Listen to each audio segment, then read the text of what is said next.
अगर आप एक जर्नैल से लड़ रहे हैं ना, आपकी लड़ाई अगर आसिम मुनीर से है और आसिम मुनीर के साथ आपकी लड़ाई आप जीत जाते हैं और आपको लगता है वो गया लड़ाई खत्म, तो फिर आप लड़ाई लड़ना आज ही छोड़ दें। आपकी लड़ाई आसिम मुनीर से नहीं है, आपकी लड़ाई एक सोच से।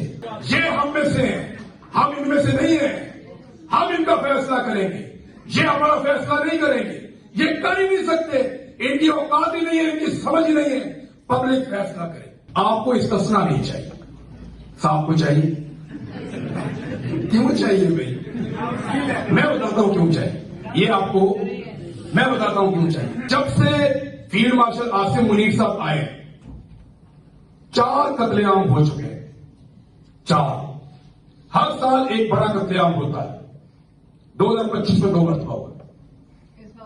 तो इम्यूनिटी, अब आपको समझ आ रही होगी कि इम्यूनिटी क्यों चाहिए। इम्यूनिटी क्यों चाहिए?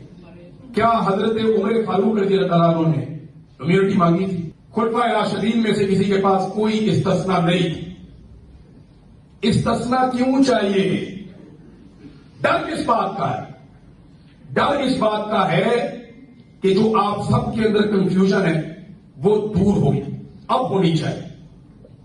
आप इस बात पे कंफ्यूजन है कब ठीक होगा, सब कुछ होगा भी या नहीं होगा, क्योंकि 78 साल से तो हम यही देख रहे हैं।